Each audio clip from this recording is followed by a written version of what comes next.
সবাই মিলে বললাম মন্দিরে শুক্রবারে পুজো হয়ে গেছে। আর দক্ষিণ দিনাজপুরের সব থেকে বড় পূজা এটা, শুধু দক্ষিণ দিনাজপুর তারাপীঠ কালীঘাটের মন্দির।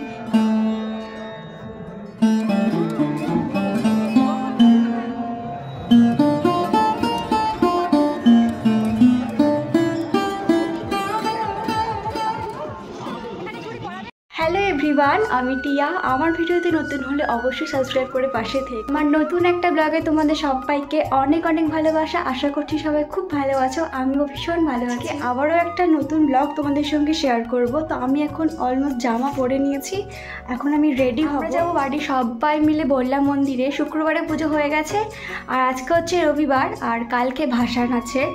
তো হচ্ছে মানে শুক্রবারে পুজো হয়ে গেছে, আজকে আমরা রবিবারে মানে মেলা দেখতে যাব সবাই মিলে। দিনাজপুরের সব থেকে বড় পূজা এটা, শুধু দক্ষিণ দিনাজপুর বলবো না, অনেক দূর থেকে প্রচুর ভক্তরা এখানে আসে। যেমন তারাপীঠ কালীঘাটের মন্দির এগুলো সমস্ত আছে, সেরকম এটাও বললাম মন্দির। তো চলো আজকে ভিডিওটা শুরু করি। আশা করছি তোমাদের ভিডিওটা খুব ভালো লাগবে। মানে আমি একটু রেডি হব, মানে একটু সাজুগুজু করব, তারপরে বেরিয়ে যাব। এই যে এখানে আমি তৈরি হয়ে গেছি, এবার বেরোবো। আর বেরানোর সময় না সবটা ভিডিও করতে পারিনি, তো এই যে এখানে আমরা গাড়িতেও বসে গেছি। আর এটা হচ্ছে গঙ্গারামপুর চৌরঙ্গি মোড়। আর এখান থেকে গঙ্গারামপুর থেকে বললা প্রায় 25 কিলোমিটারের মতো রাস্তা, মোটামুটি ওই 30 থেকে 40 মিনিট সময় লাগে।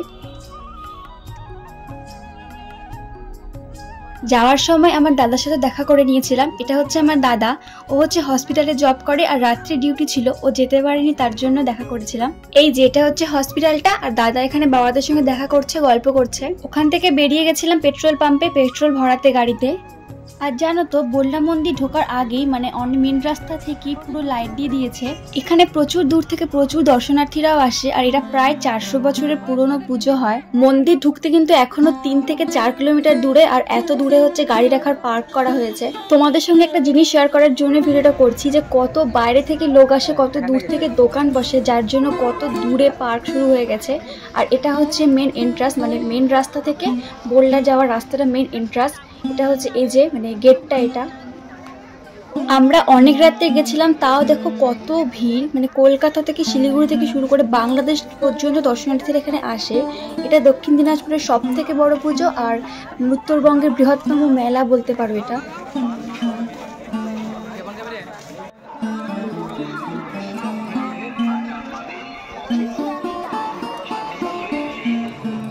এই যে অবশেষে মায়ের দর্শন, মানে মন্দিরের দর্শন পেলাম। জয় মা বললা।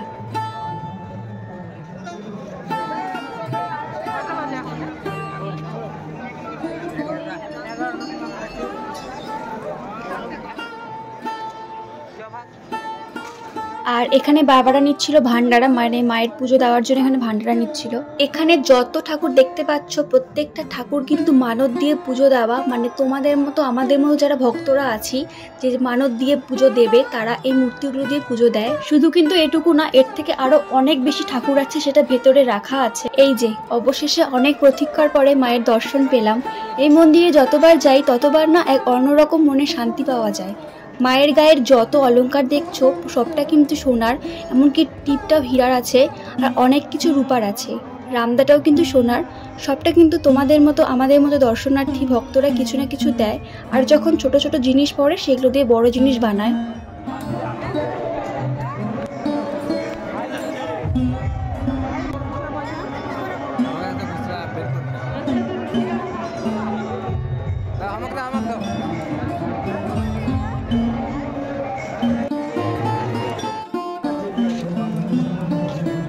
মন্দির দর্শন করে, মাকে দর্শন করে এবার সবাই মিলে যাব মেলা ঘুরতে।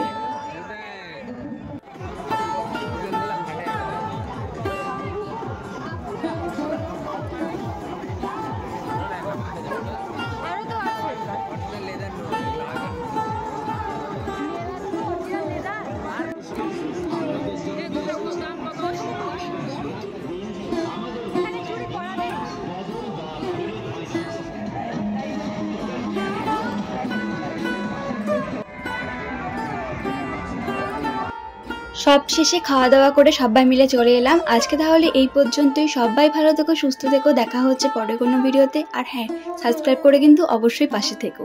টাটা।